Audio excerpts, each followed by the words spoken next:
This incentive program will follow historical trips and traditions. Bali traditions that is authentic to the east of Bali Island. In Samsara Living Museum of Karangasem District, as one of the locations in Bali that still nurtures various unique local traditions, which values are still relevant to this day. Samsara Living Museum is a museum of life that features daily activities of locals, collected in belief that was born and raised all throughout Dewata Island about the life stages of a Bali citizen.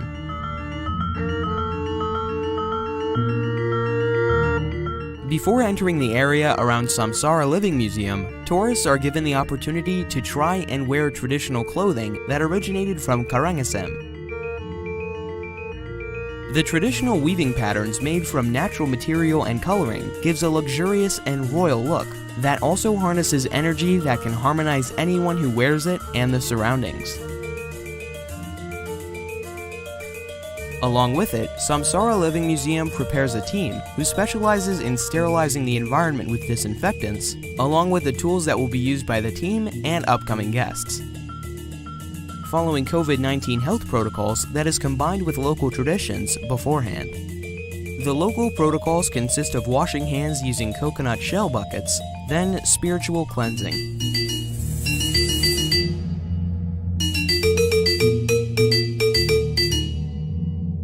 And then also body temperature check using the thermodetector. Guests undergo touchless registration before they are welcomed to the Samsara Living Museum. The arrival will be welcomed by various ancient traditions and performance. Guests are invited to experience it live, doing local traditional activities such as brewing, herbs of which recipes are taken from ancient literature, and then hand sanitizer made from traditional alcohol, aloe vera, and flowers.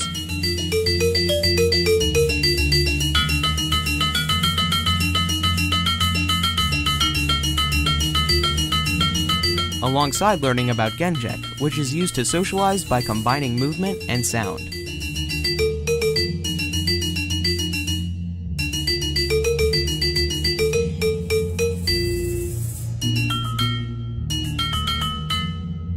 All the programs in Samsara Living Museum will be closed with lunch that brings up the concept of Atiti Bojana, a tradition of honor for every guest that visits Bali.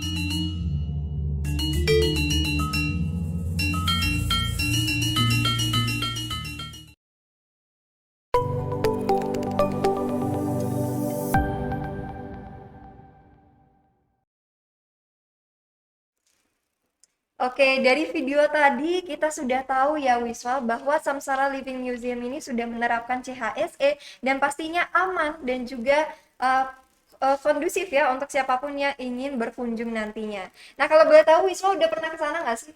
Ya, kalau aku sih belum pernah nih ke Samsara Living Museum di Karangasem nih. Kalau kamu pernah? Belum, tapi pastinya kita udah pernah dengar kan? Udah Karena pernah dengar. Samsara Living Museum ini terkenal dalam memperkenalkan budaya dan juga tradisi Bali ke pengunjung yang ada di Bali. Nah, untuk itu karena kebetulan kita berdua belum pernah ke sana dan mungkin teman-teman semua kepo ya ingin melihat sebenarnya isi dari Samsara Living Museum ini seperti apa. Sekarang kita akan menyaksikan living tour yang sebenarnya dari Samsara Living Museum. Selamat menyaksikan.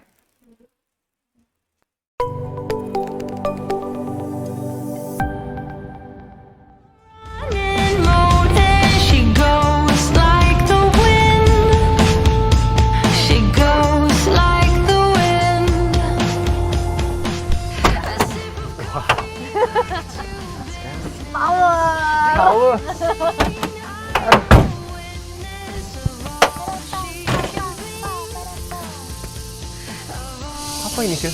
Ini Pak, kan lo kemarin bilang katanya mau belajar lebih dalam lagi tentang kebudayaan Bali. Ini dia Pak tempatnya, Samsara Living Museum. Saksi. Bagus sih. Jadi bisa lebih dalam nih gua belajar. Nah makanya gue juga nggak tahu. Ah, silah. Mana sih? Enggak, tapi gue lihat katanya tempatnya bagus nih. Aduh. Cuci tangan dulu, cuci tangan dulu.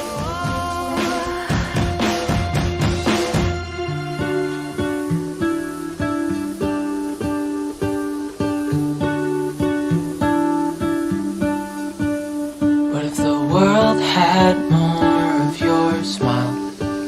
What if the wind could spread your love? What if your sweetness could reach everyone? There'd be no wars. Maybe the birds will sing about your heart. Om Swastiastu. Ya, selamat datang di Samsara Living Museum. Oh, terima kasih. Terima kasih. Oh iya, Bli. Aku Sheila, ini Dikta. Iya. Saya Gus Agung. Oh, Nanti saya akan dampingi keliling di ini Samsara Living Oh, Museum. iya, boleh, oke, boleh, oke, boleh. oke. Kita pengen belajar banget kebudayaan Bali soalnya, Bli. Penasaran banget, apalagi saya sangat tertarik sama kebudayaan Bali soalnya. Gitu. Iya, dengan senang hati nanti saya cerita semuanya lah tentang Oke. budaya Bali.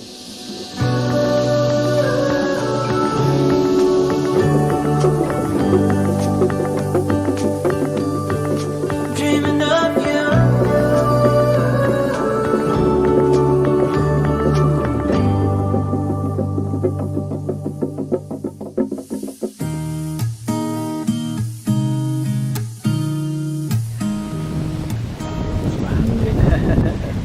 Bli, kalau di Samsara Living Museum ini ada apa aja sebenarnya, Bli? Ya, jadi Samsara Living Museum sebagaimana namanya adalah museum kehidupan ya. Jadi aktivitas masyarakat sehari-hari. Tujuannya adalah untuk mengangkat kembali semangat nilai-nilai Bali gitu. Oh, seru banget. Aku nggak sabar sih pengen lihat semuanya. Ayo, semoga menarik. There's a new day to leave behind your troubles. There's a new day and it will set you free. Bli, jadi ini apa Bli? Tempat apa ini? Nah, ini kita mencoba mendeskripsikan apa yang dimaksud dengan siklus hidup manusia Bali. Oh iya. Gitu. Jadi pertama-tama dimulai dari ibu ketika hamil ya. Nah, itu ada ritual namanya ngerujak. Nah, setelah itu usia bayi 6-7 bulan dalam kandungan ada ritual namanya megedong-gedongan. Bagaimana si suami istri ini kemudian diharmonize sebelum kemudian dia akhirnya menghadapi satu tahap yang sangat penting adalah kelahiran bayi ya di tahap ketiga. Nanam hari-hari. Betul. Jadi setelah lahir hari-harinya ditanam, lalu ini kan sisa plasenta itu lepas. Nah, kalau di Bali ada namanya kopus wudel atau lepas puser yang kemudian dilanjutkan di usia bayi 12 hari ada namanya mapagrari. Si bayi panca inderanya ini mulai bekerja dengan baik. Keenam ini ngeles ke kambo. Di usia ini baik si ibu maupun si bayi dia lepas dari sesuatu yang sifatnya kurang baik lah. Lalu masuk ke fase ketujuh namanya 3 bulan atau nelu bulanin. Lalu setelah ini lanjut ke usia 6 bulan kita juga melakukan syukuran ya namanya 6 bulanin. Setelah 6 bulan ya lanjut rambut di hari yang sama atau boleh berbeda gitu. Ini biasanya dilanjutkan dengan prosesi namanya mengkutang rambut atau motong rambut pertama kali. Masuk ke fase 10 namanya mesemayut meketus. Ya, mesemayut meketus ini untuk si anak yang pertama kali lepas giginya. Terus setelah itu menek kelih ini adalah bagi anak-anak yang sudah beranjak dewasa. Nah, setelah fase ke-10 kita masuk ke fase ke-11 adalah bagaimana si individu ini kemudian dia lepas dari pengaruh-pengaruh negatif. Nah, kalau di Bali kita sebut dengan sad ripu ya. Sad itu 6, ripu ini adalah pengaruh negatif. Nah, itu disimbolisasi atau ditandai dengan mengikir atau memotong 6 gigi bagian atas. Ya, makanya namanya potong gigi atau mupandes ini. Nah, yang dipotong adalah 4 gigi seri yang di depan sama 2 gigi taring. Jadi setelah fase ke-11 ya metatah atau potong gigi ini, lalu yang bersangkutan ya siap berarti untuk mengarungi bahtera rumah tangga. Dalam hal ini pernikahan yang kalau di Bali disebut pawiwahan.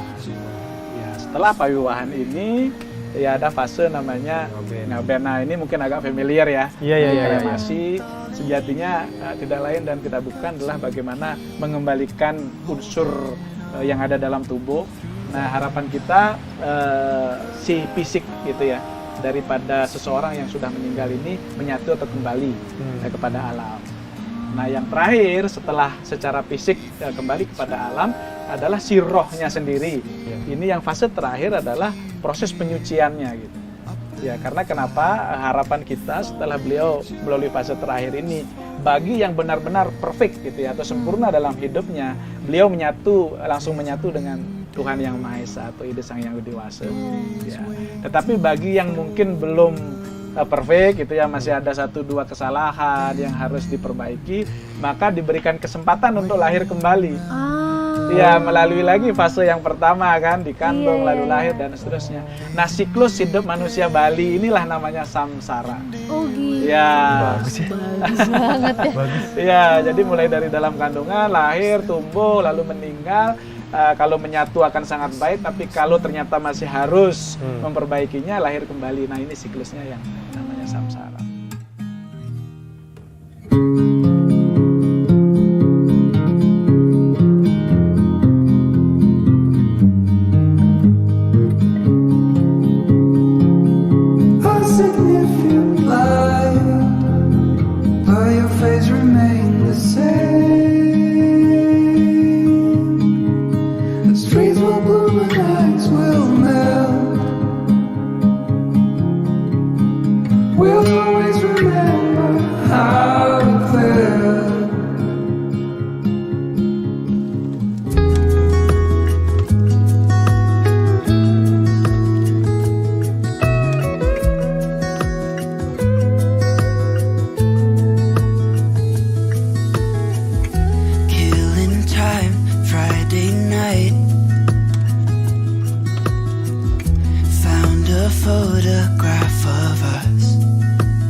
Jadi setelah tadi kita ngikutin water blessing, nah itu adalah bagian juga dari tahap hidup manusia Bali ya.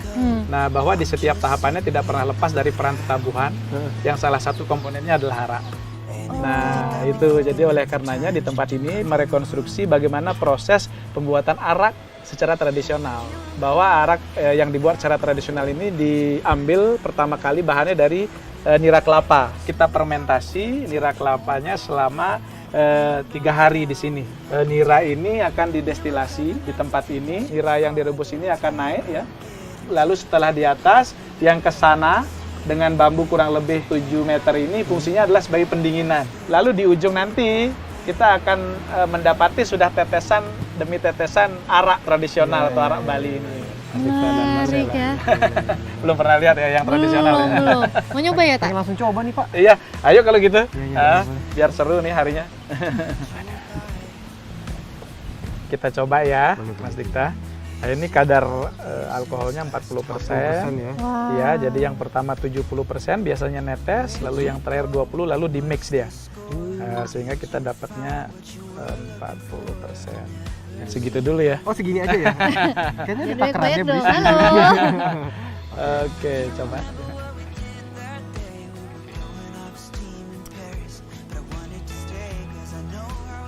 Langsung hangat ya. Langsung hangat di sini. Sil. Aku tuh udah cukup ngelihat Kakak Dikta minum Di tuh situ rasanya udah senang kayak gitu ya. wah, iya Langsung udah hangat happy di banget. dada. Enak banget. Iya, makasih. Way back then.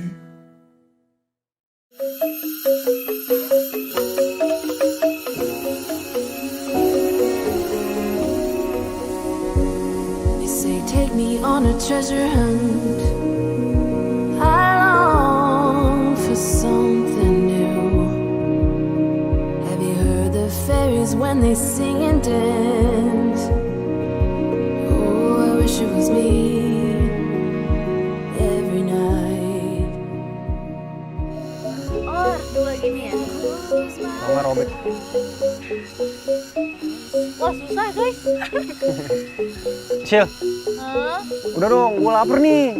Ya, tar dulu, Tak. Sil. Aku juga nyobain. Sil. Lapar gue. Makan, Amin ntar abis itu lanjut lagi. Yuk. Bener ya? Iya. Beli, boleh kita makan dulu? Aman. Udah kita siapin di bawah pohon bambu nih. Mantap. Nah, biar seru. Ayo beli. Oke. Terima kasih ya, terima kasih. Wah, mantap.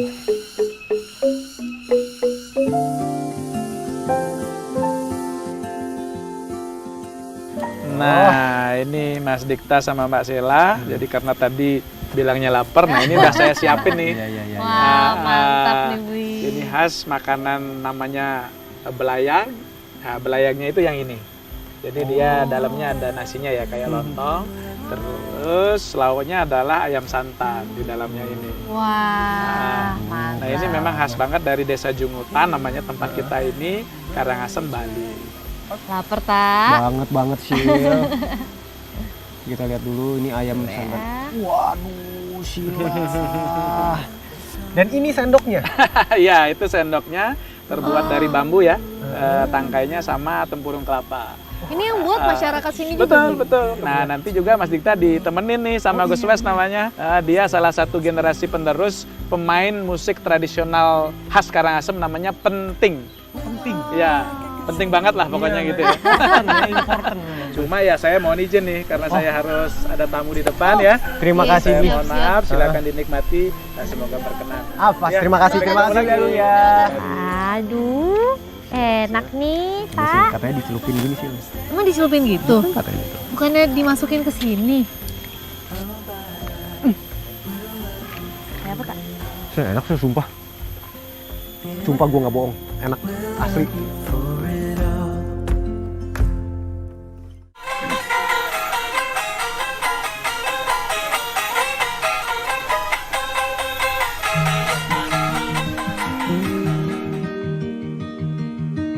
Say something that will make my day, 'cause these memories of her Ini won't kayak go away. gitar, tapi ininya seperti piano. Oh, Kombinasi ya. oh Sila berarti bisa main kalau piano. Aku pengen coba sih. Ininya sih tinggal dipetik aja. Ini neken ya kayak kuncinya di sini. Ada do re mi fa sol la si do nya nggak?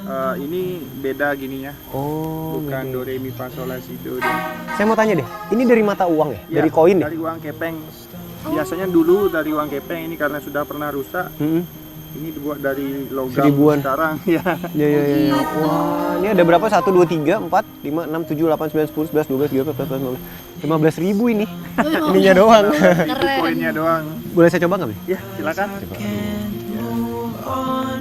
Whoa. Why did she go? Whoa. Was I supposed to know that she'd leave us? Sil, bagus banget sih. Bagus banget ya. Ih, suka banget tau gak sih gue Iya, gue langsung tempat-tempat kayak kepikiran gini. loh. Iya, beneran. Kepikiran apa? Gue tuh kepikiran pengen ngopi jadinya deh. Kenapa jadi Apa? Kenapa jadi pengen ngopi? Iya, gue setelah gue menganalisa semua, gue pengen ngopi yuk. Kita ngopi di pantai mau nggak? Aduh. Ayo dong, lo kan ngopi banget. Aduh. Ayo dong. Gak usah so jual mahal, ayo. Buruan.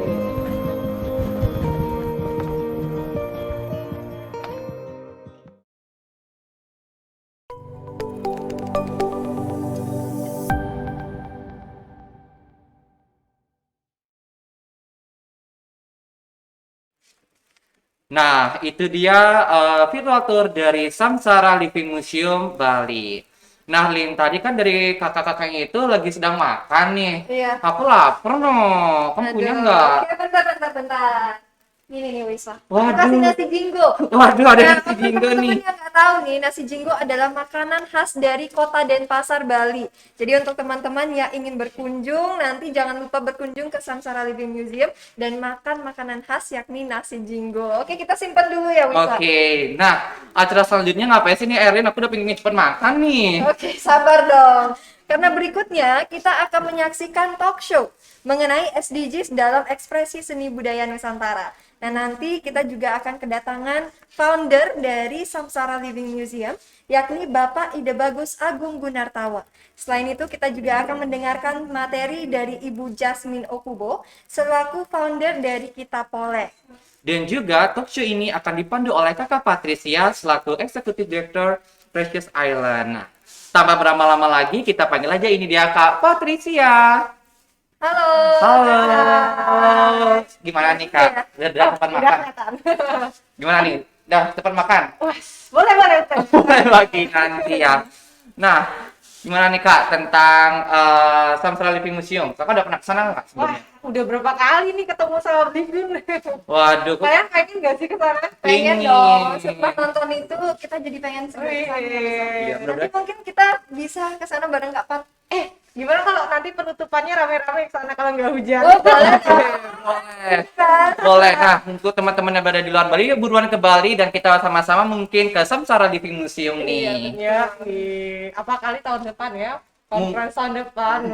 Mungkin bisa jadi kita ngadain di Samsara Living Museum. Nah, Ya, oke deh. Gimana kalau kita mulai aja nih? Oke, Boleh. kita mungkin bisa makan sekarang Kak. ada gini.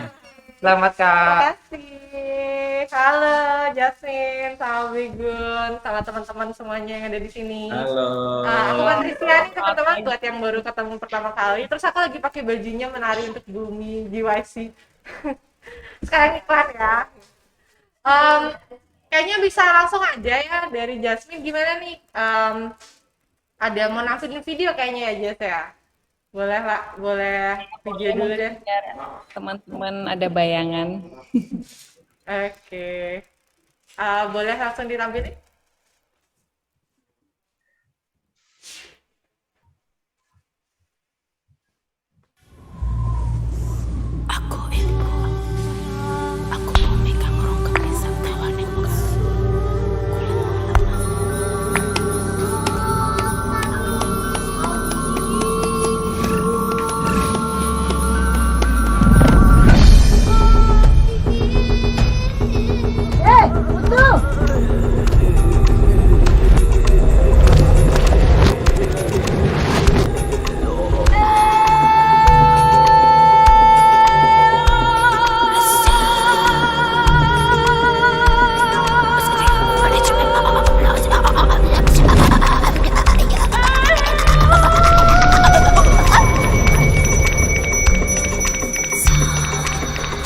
Jaga baik-baik agar kemuliaan Sri selalu dekat. Betari Sri hilang! Betari Sri nggak ada!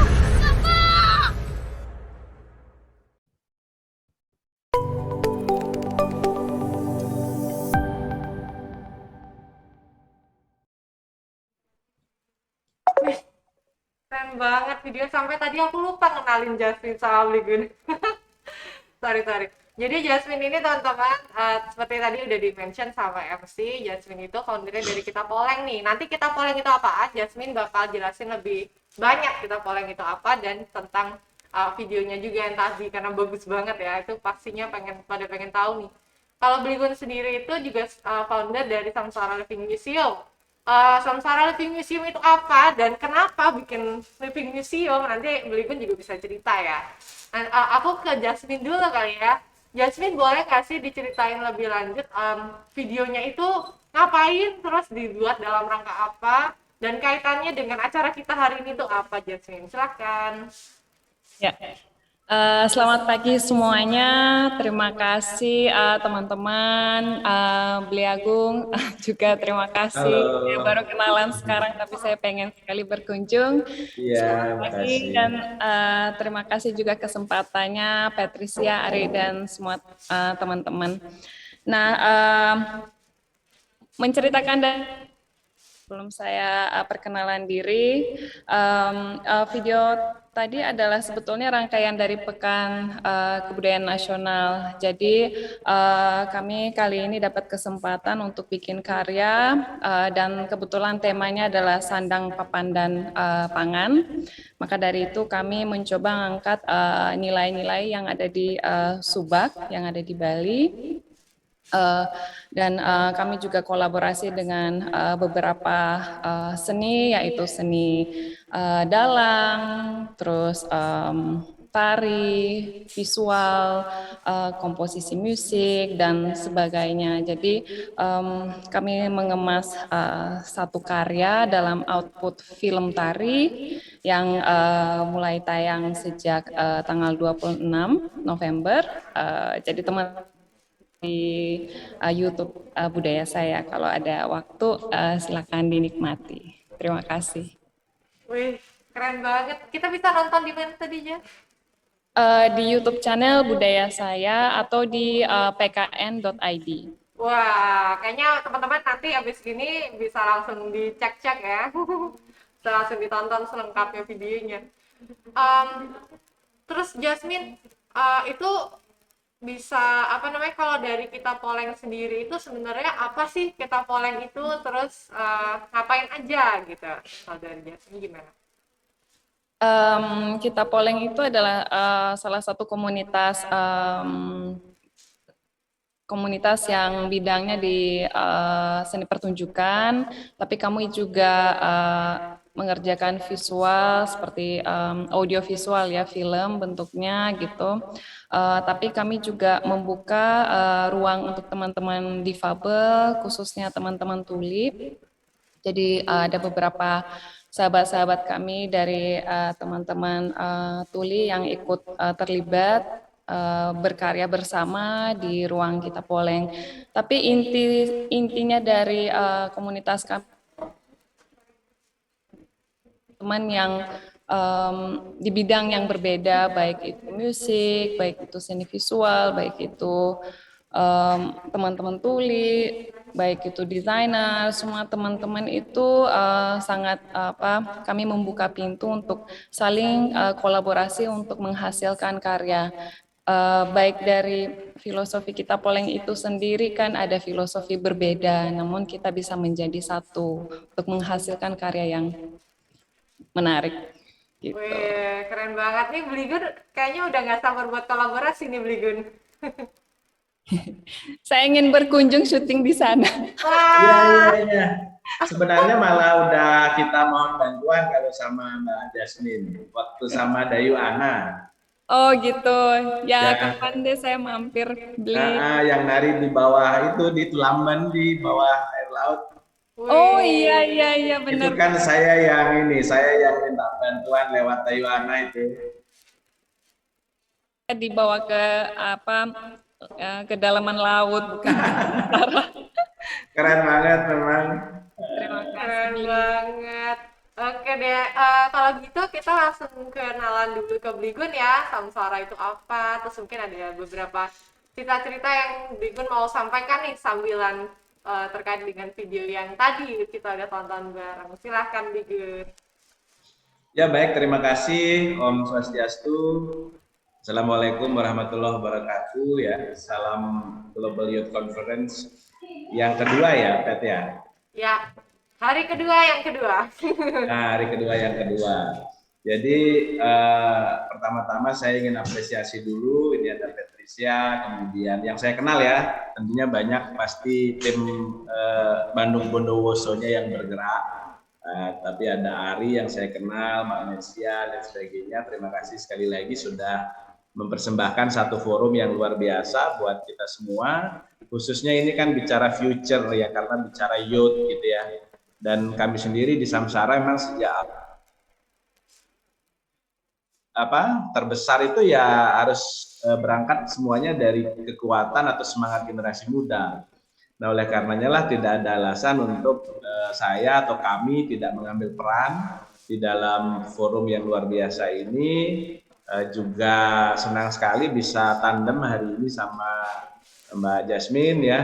Salah satu inspirasi kita juga yang punya satu pastinya talenta, yang kedua benar-benar punya komitmen memang untuk bagaimana mengekspresikan nilai-nilai Bali ini secara, menurut saya justru secara utuh gitu ya. Jadi tanpa ada intervensi katakanlah pesanan-pesanan tertentu, karena emang ingin berekspresi begitu rupa secara merdeka gitu. Nah itu yang pertama. Lalu yang kedua, mohon maaf ini bahasanya kurang milenial ya, karena ini pun sudah berusaha lebih klinis. Kalau lihat di video tadi itu udah benar-benar zaman prasejarah itu. Tadi udah mikir gitu. Nggak nyambung banget sama Youth Conference ini. Ya tapi yang kedua yang saya mau sampaikan adalah bahwa Samsara sendiri sejak awal itu hadir dalam rangka mencoba, ya pastinya masih jauh dari kata sempurna, tapi mencoba mengambil peran untuk bagaimana merelevansi nilai-nilai Bali ya, value yang luar biasa yang lahir dari puncak-puncak peradaban masa lalu terhadap kehidupan hari ini gitu. Kenapa demikian? Karena sejatinya pada saat dulu lahir menjadi nilai-nilai itu pun pasti dilatar belakangi oleh sebuah urgensi. Atau dengan kata lain, memang semuanya sebenarnya basisnya logik. Tidak diada-ada begitu rupa, sekedar mau tampil beda atau celebration ya. Tetapi semua berangkat dari satu situasi urgensi yang akhirnya pada saatnya itu memang men-solving problem gitu ya. Sehingga nilai-nilai ini sejatinya ketika diterjemahkan dengan bijak gitu ya, akan sangat relevan. Nah, oleh karenanya lah di Samsara, kalau mungkin teman-teman yang sempat baik langsung hadir maupun melihat beberapa narasi-narasi kita, itu sesuatu yang sangat gampang sekali ditelaah gitu ya, dipahami dan memang di-connecting dengan kehidupan hari ini. Satu poin yang membuat kami semakin yakin membuat strategi yang tadi saya sampaikan adalah karena kalau kita mau mengajak anak muda gitu ya, hari ini kita bicara anak muda ya, mengajak anak muda untuk ikut menjadi bagian konservasi, edukasi dan seterusnya. Kalau yang bersangkutan merasa tidak punya kepentingan terhadap proses itu karena tadi tidak berhubungan gitu ya, ya udah kita buang jauh-jauh aja mimpi ngajak anak muda ini untuk ikut sesuatu yang mereka sendiri rasanya udah nggak interest gitu ya. Nah, oleh karenanya lah sangat penting sebanyak mungkin pihak mengambil peran untuk bagaimana merelevansi tadi gitu, menerjemahkan, membuat pengkayaan informasi, membuat cara-cara yang gampang dipahami, diaplikasikan dan seterusnya. Nah, itu yang kedua. Nah, poin ketiga, sebelum nanti mungkin kita bisa sharing atau diskusi lebih lanjut, saya dengan senang hati akan berdiskusi, memberikan informasi sepanjang saya bisa sampaikan. Yang ketiga adalah misalnya kalau relevansinya dengan tema diskusi kita hari ini ya tentang SDGs dalam ekspresi seni dan budaya Nusantara. Itu memang kalau mungkin lebih wide sedikit, saya coba tidak hanya spesifik terkait seni budaya ya, tetapi kepada nilai-nilai. Bicara Trihita Karana misalnya. Nah, secara applicable di Samsara saya sering analogikan kepada satu aktivitas yang menjadi bagian dari program kita di Samsara adalah pembuatan arak. Boleh ya ngomong arak ya, Kat ya? Boleh dong. Kan itu Indonesia. Takutnya ya. kena ban ini ngomong anak muda tapi ngomong arak gitu. Tapi arah dari berbagai perspektif lah, tidak yang mungkin sering dianalogikan akhir-akhir ini relatif negatif gitu ya. Jadi misalnya bicara arak saja, itu sudah mengandung nilai Bali yang disebut Trihita Karana, yang kemudian pastinya kita sudah sepakat dan banyak sekali assessment yang menyatakan bahwa THK ini ya sebenarnya SDGs gitu ya, sebenarnya SDGs yang bahkan sudah ribuan tahun membumi di Pulau Bali ini. Nah, bicara Trihita Karana dalam konteks produk ARA itu, saya mau cerita bahwa hubungan antara manusia dengan Tuhan atau spiritualitas, memang ARA ini tidak pernah lepas perannya di setiap ritual. Atau kalau kita bicara Samsara, siklus hidup manusia Bali, maka ARA ini tidak pernah lepas perannya di setiap tahapan daripada siklus hidup manusia Bali. Mulai dari ritual ketika bayi berada dalam kandungan, ya yang seperti tadi ada sedikit di video, ada ngerujak, kemudian di 7 bulan dalam kandungan ada menggedong-gedongan, lalu lahir, hari-harinya ditanam dan seterusnya. Itu selalu ada keterlibatan komponen upakara namanya ketabuhan, di mana arak salah satunya. Itu satu. Kemudian ketika kita berbicara hubungan antara manusia dengan manusia, maka setidaknya ARA ini punya 2 kontribusi. Yang pertama adalah membuat engagement pergaulan ya, komunikasi dan lain sebagainya di antara masyarakat Bali itu menjadi blended. Kalau ada sedikit saja ARA itu misalnya, kebetulan saya asli dari Karangasem yang ada habit kita ya biasalah minum gitu ya, walaupun harus tetap under control ya, sehingga ketika sudah minum maka ini akan nyambung gitu, akan blended. Apapun problem yang sedang kita hadapi sepertinya akan jauh lebih gampang untuk mengkomunikasikan. Ya, artinya kurang lebihnya bahasa sederhananya adalah ini adalah minuman persaudaraan atau minuman pergaulan. Secara ekonomi pun ARA ini sangat signifikan. Yang saya bisa ceritakan, di satu kabupaten, di antara 9 kabupaten di Bali, yaitu Karangasem, ini memiliki 1.000 pengrajin ARA dengan size industri rumah tangga, Pak. Jadi kalau kita hitung, satu industri rumah tangga melibatkan 4 kepala keluarga saja, ya. Yang pertama yang menirakan, misalnya mengambil nira dari pohon kelapa. Terus yang kedua yang mendestilasi, yang ketiga yang mendistribusi, yang keempat yang jualan. Kalau satu kepala keluarga memiliki 4 anggota saja, ya, 2 orang tua dan 2 anak, kami hitung ada 20.000 ya, kepala atau 20.000 orang di Karangasem, ya, belum seluruh Bali ini yang dihidupi oleh ARA gitu. Nah sehingga secara ekonomi sekalipun ini patut diberikan perhatian, sehingga harapannya bisa memberikan kesejahteraan ya dan lain sebagainya. Lalu dalam konteks lingkungan, relevansinya berada di mana? Adalah ketika ARA ini memberikan kontribusi begitu rupa terhadap hidupnya gitu ya, terutama kalau bicara hari ini adalah terhadap mata pencahariannya, maka otomatis pohonnya akan dipelihara gitu. Otomatis lingkungannya akan dia treatment begitu rupa sehingga dia akan terus memberikan penghasilan. Nah jadi itu kurang lebih saya mau sampaikan sesuatu yang applicable ya, sesuatu yang membumi, yang gampang dilihat di lingkungan. Sehingga sebenarnya ketika bicara SDGs dalam konteks hari ini itu tidak jauh sebenarnya nilai-nilainya dengan apa yang sudah dimiliki oleh kita semua. Tidak hanya bicara Bali ya, ini kan audiennya dari seluruh Indonesia bahkan mungkin internasional. Jadi sebenarnya itu sudah dimiliki oleh kita semua, tinggal bagaimana membuat semuanya menjadi semakin applicable dan realistis. Mohon maaf ini agak panjang ya PT. Enggak, Bligun ini menarik banget ya. Malah jadinya aku tadi mau ada pertanyaan, dijawab langsung. Nggak jadi tanya. Iya, itulah kurang lebih prolognya dulu, Pak. Nah, menarik banget nih Bligun. Ternyata arak itu nggak cuman sekedar minum-minum aja ya, tapi ada value-value di dalamnya yang sebenarnya banyak banget gitu.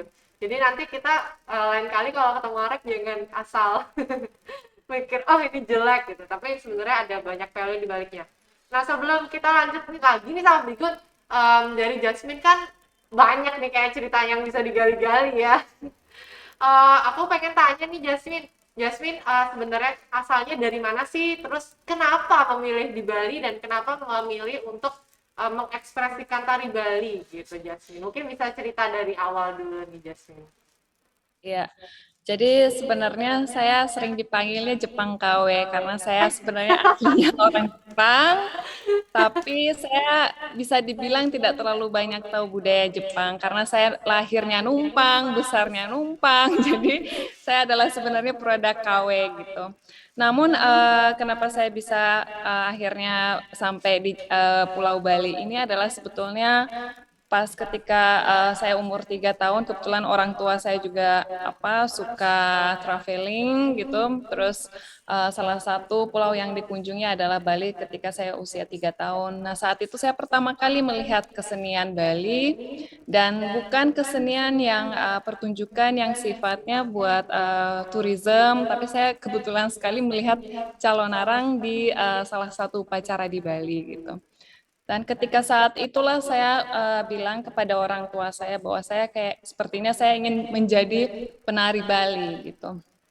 Disitulah kisah berawal akhirnya orang tua masa anak umur 3 tahun sudah menentukan jalan hidupnya gitu. Dan akhirnya beberapa kali saya ditolak, tapi setiap tahun saya merayu orang tua untuk tetap bisa kembali ke Bali gitu. Tapi apa yang membuat saya sebetulnya menggetarkan hati itu adalah mungkin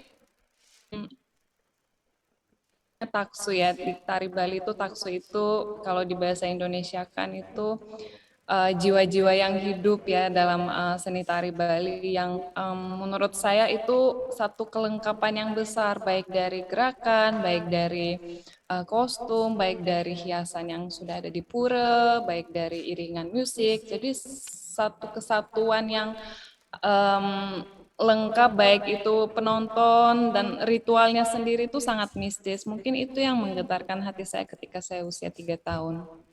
Dan barulah ketika saya usia 9 tahun, baru saya dapat meraih orang tua untuk kembali ke Bali ini untuk mempelajari tari Bali gitu.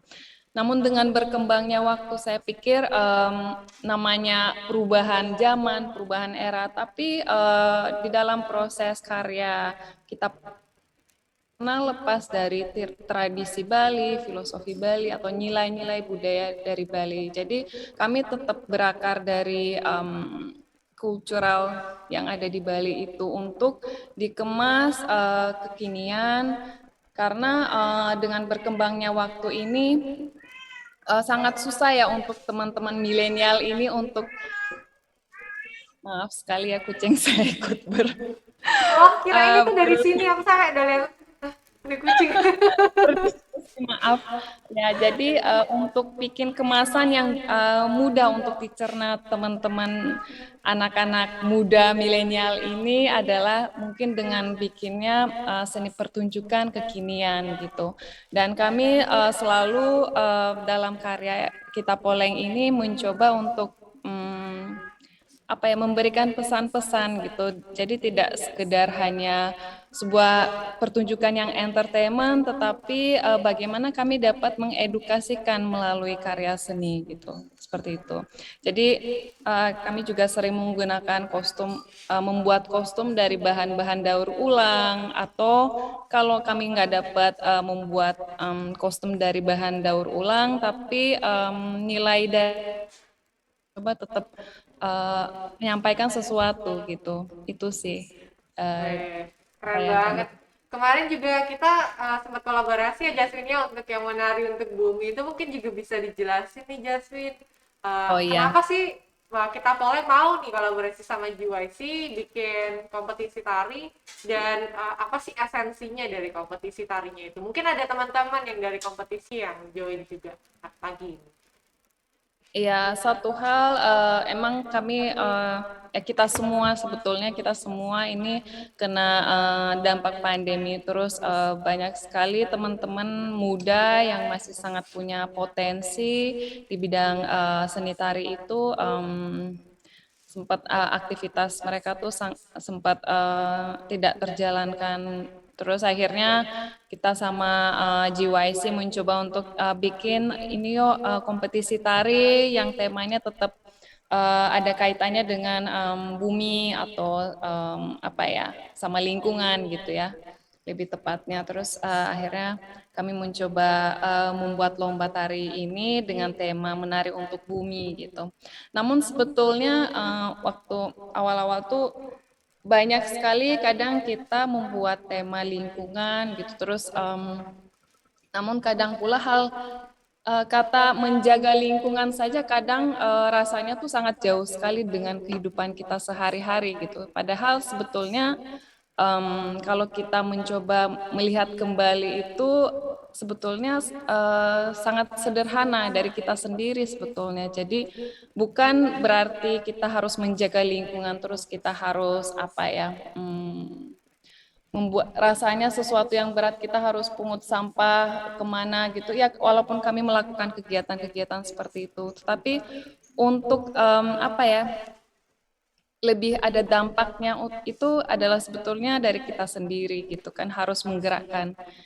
Misalkan gimana sih caranya menjaga lingkungan, misalnya aksi global, kan kayaknya kita nggak menjauhkan matahari atau gimana mengurangi ozon atau gimana, tapi dengan hal-hal sederhana saja, misalnya kan mungkin saya bisa kasih contoh gitu, di rumah misalnya saya tidak pernah menggunakan deterjen gitu karena saya tinggal di tengah sawah.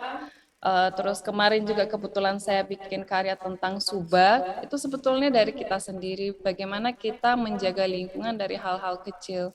Tidak menggunakan deterjen, tapi kita mengganti dengan menggunakan baking soda.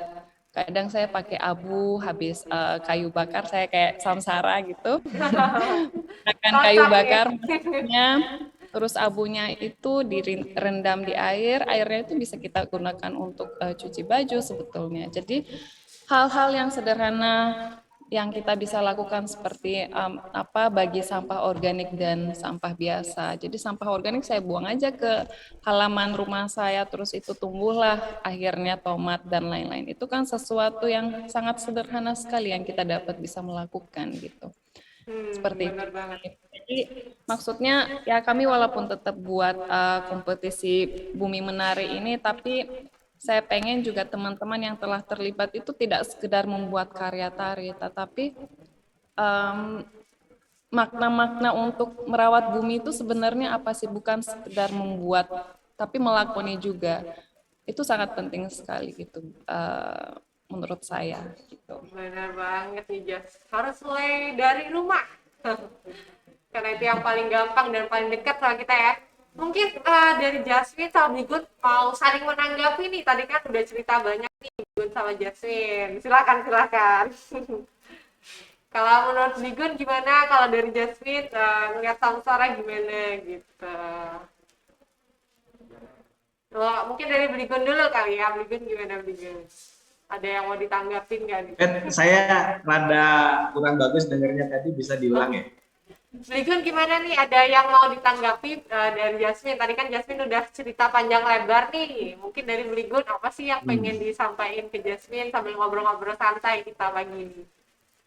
Ya, ya artinya terlepas dari tadi Jasmine bilang, mohon maaf ya Jepang KW, tapi kan tetap Jepang gitu kan. Artinya yang dari Jepang saja begitu aware ya, begitu punya apresiasi terhadap nilai-nilai kita. Nah kita ini gimana gitu kan, nah makanya justru ini harus jadi pemantik kita semua bahwa apa yang kita miliki ini sebenarnya sudah luar biasa. Tinggal bagaimana memaknainya, menerjemahkannya, dan mempraktekannya, tidak perlu dari hal besar. Jadi seperti tadi diberikan contoh oleh Jasmine, ya memang hal-hal kecil tetapi satu dia harus berangkat memang dari niat kita gitu kan. Yang kedua dia harus sifatnya bukan celebration ya, bukan sesuatu yang sekedar mau di showing up atau apa, tetapi yang esensial yang menurut kita akan berdampak baik secara langsung pada kita maupun long term gitu ya. Ada campaign, ada movement, ada pesan yang orang sebagian mungkin karena mereka belum paham, bukan tidak mau gitu ya, akhirnya mereka masih melakukan sesuatu yang kurang tepat supaya terinfluence. Jadi menurut saya kenapa juga kemarin saya mohon beliau untuk menjadi bagian dari satu spirit yang kita coba bangun di Karangasem ya. Sebenarnya kan Karangasem The Spirit of Bali itu adalah salah satu semacam campaign ya, semacam movement kita untuk bagaimana mengangkat kembali semangat nilai-nilai Bali. Jadi bahwa kemudian di dalam perjalanan tidak semua sepakat dengan cara-cara kita ya nothing tulus saja gitu kan, kita lakukan saja terus. Nah Samsara ini kan sebenarnya implementasi atau quick win dari program itu. Jadi bagaimana menjadikan Karangasem tanpa mendahului kabupaten lain ya, saya kira semua punya positioning yang kuat, tetapi paling tidak saya mau melakukannya di daerah saya sendiri supaya jadi nggak ngapain gitu. Nah makanya lah sebenarnya saya mulai dari kampung saya sendiri dengan hal yang terkecil yang bisa dilakukan, karena ketika ngomong kita memang ngomongin sesuatu yang kita lakukan. Jadi oleh karenanya kalau saya diminta komen atau statement tentang Jasmine, malah memang saya udah lebih dulu ini ya, mohon maaf mengagumi beliau dan sekaligus memohon untuk menjadi bagian dari kolaborator kita, dan in the future of course nanti mohon waktunya lagi Mbak Jasmine. Mungkin bisa anytime bisa ini. Ya mungkin itu Pet, kalau saya apa adanya aja Pet. Iya. Siap nih, wah seru banget nih, bakal banyak kolaborasi nih teman-teman tahun depan. Oh ya, bagi teman-teman yang mau tanya boleh ya langsung di kolom chat atau raise hand supaya nanti kita bisa ngobrol bareng di talk show ini. Karena tadi yang udah disebutin sama Brigun ya, menarik banget nih teman-teman dan penting buat kan peserta kita nih Brigun dari Sabang sampai Merauke nih, kan banyak banget ya, bayangin ada ribuan budaya yang ada di Indonesia ini yang mungkin kita bisa ngobrol bareng, bahkan mungkin bisa kolaborasi juga sama Brigun atau tanya-tanya nih guys, gimana sih caranya ngelestariin budaya yang ada di daerahku gitu. Mungkin ada yang teman-teman dari Aceh atau ada teman-teman yang dari Papua, bisa tanya-tanya langsung. Terus kalau misalnya pengen bikin sesuatu nanti juga bisa langsung kita ngobrol bareng nih sama Brigun juga kalau ada kolaborasi atau juga sama Jasmine gitu. Thank you Brigun. Kalau dari Jasmine gimana nih? Kita ke Jasmine lagi. Mungkin Jasmine mau menanggapi Brigun juga. Ya boleh-boleh. Saya juga sudah kepo-kepoin ya Samsara Living Museum gitu. Jadi dari tadi ya berarti ya. Malah saya kemarin nyesel kok saya baru tahu gitu. Kenapa saya nggak tahu dari kemarin? Saya dengar tapi saya tidak sempat kepoin. Terus baru-baru ini saya kepoin. Aduh menarik sekali ya. Karena satu betul konsep yang ada di Samsara ini adalah sebenarnya emang betul-betul sudah punah ya di kehidupan Bali sendiri gitu. Jadi tradisi-tradisi yang emang perlu banget kami tetap melestarikan gitu. Tapi bukan hanya melestarikan, tetapi ini salah satu contoh yang harus tetap kami jaga gitu. Maksudnya budaya Bali itu jaga gitu karena betul-betul sudah tidak ada yang menggunakan dapur tradisional. Terus gimana sih? Maksudnya anak-anak sekarang ini semuanya jadi serba milenial, serba maju, tidak tahu menau bahwa kita itu dahulu punya loh kehidupan seperti ini gitu. Jadi kalau ke Samsara itu betul-betul ngerasain sendiri, melihat, menikmati bahwa kehidupan adat-adat budaya Bali ini sebelumnya seperti apa sih, dan itu nggak sekedar hanya kita melihat, tetapi betul-betul kita bisa dapat ngerasain. Jadi ini sangat penting sekali. Jadi saya pokoknya patut dibanggakan nih beli Agung nih. Asik, makin semangat di tahun depan, banyak agenda nih Jasmine ya. Ya, dan saya juga punya karya yang mengangkat tentang dapur, ruang-ruang dapur, judulnya Kukusan Pawon gitu. Dan itu benar-benar selalu mencoba menggali filosofi-filosofi dapur dan sangat menarik. Seperti tadi Beli Agung juga sempat cerita tentang arak itu juga punya filosofi yang dalam, ternyata baru saya dapat belajar tadi mendengarkan Beli Agung. Jadi hari ini saya belajar banyak. Terima kasih. Mantap, makasih juga nih Jasmine dan Brigun. Keren banget nih dua pembicara kita. Teman-teman masa nggak ada yang nanya nih, serius. Ada dua pembicara keren-keren yang teman-teman mungkin bisa ngobrol-ngobrol nih. Mungkin sambil nunggu yang lain juga. Saya boleh tanya nggak? Kita bisa putar, kenapa Jas? Saya boleh tanya nggak, justru ini kan ada berapa ribu peserta ya? Oh iya. Dari daerah mana aja nih teman-teman? Banyak nih Jas, kemarin yang daftar mulai dari Aceh sampai Papua ada sekitar 28 provinsi ya Ria, kalau nggak salah. 33 provinsi Jasmine, jadi hampir seluruh Indonesia. Keren banget nih Jas. Jadi abis ini nanti sama teman-teman juga kita pastinya bakal ngobrol lebih lanjut nih Jas, supaya bisa tahu teman-teman ini pengen ngapain sih tahun-tahun datang gitu. Siapa tahu nanti ada yang bisa disambungin ke Brigun sama Jasmine juga. Jadi, kita mau nampilin video yang dari Jasmine juga. Boleh ya? Ya boleh, silakan. Iya. Kita nonton dulu ya, dari Jasmine masih ada beberapa video. Silakan. Sebab itu aku bisa datang dengan bebas, dapat juga pergi semauku. Aku dapat meraihmu, juga semurka-murkanya yang ku mau.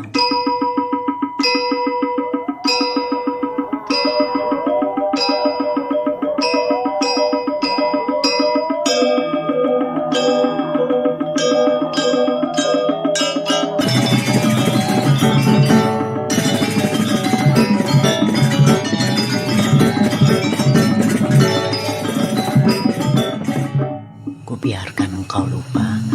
Tapi selalu dalam hausmu, dalam gerah, aku akan menyapa walau engkau lupa.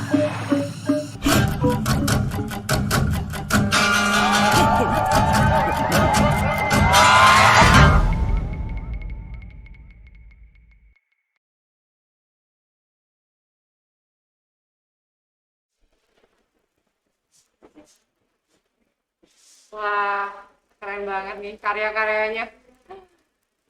Hebat-hebat. Kalau gitu aku lanjut tanya deh. Kalau dari Bligun di Karangasem itu gimana sih pelibatannya anak muda di sana? Terus nanti mungkin juga bisa lanjut nih. Kalau dari Jasmine gimana? Silahkan Bligun.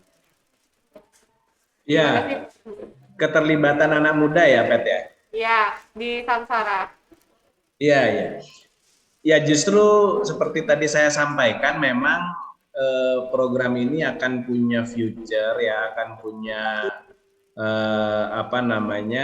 indikator bahwa dia sukses atau tidak adalah ketika keterlibatan anak muda ini semakin banyak. Nah makanya di dalam pola komunikasi, pola konsolidasi, ya lagi-lagi nih maaf istilah-istilah orang tua ya, nggak apa-apa ya Pet ya. Nah itu pola-pola konsolidasi, komunikasi lain sebagainya itu memang harus dibawa ke dunia mereka. Jadi program-program dan lain sebagainya itu sebagian diantaranya sudah mulai mengadopsi pola-pola yang menurut mereka itu keren gitu. Karena itu semacam shock culture lah ya, semacam tembok tinggi kalau kita nggak mencoba mensolving pola komunikasi itu, jangan harap memang akan ada engagement. Jadi yang kita beresin pertama-tama adalah tadi pola komunikasi.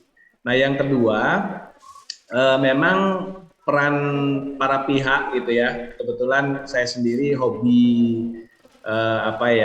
hobi networking lah, karena saya yakin kita nggak bisa sendiri gitu ya. Jadi dari peran para pihak yang ada, sepertinya kalau anak muda itu kan, mohon maaf kalau ternyata tidak terkonfirmasi, ini kan anak muda semua yang dalam bayangan saya segala sesuatu yang dilakukan itu selain dia punya dampak langsung pada yang bersangkutan gitu ya, entah dia dampak dia dapat pride, entah dia dampaknya dapat katakanlah opportunity atau apa yang lain, tetapi yang kedua juga apa yang dilakukan itu memang harus menarik gitu ya, harus keren gitu menurut mereka. Nah oleh karenanya lah indikator-indikator keren dicari atau didapatkan dengan mengajak sebanyak mungkin pihak untuk membuat dia keren gitu. Jadi mungkin kalau saya mau ambil contoh, katakanlah seperti tadi Mbak Jasmine juga ada beberapa kegiatan yang collab dengan Kemendikbud ya, misalnya kayak budaya saya. Nah di Samsara sekalipun kita ada beberapa program yang collab sama kawan-kawan di Kemendikbud, misalnya yang kayak musik magi gitu ya.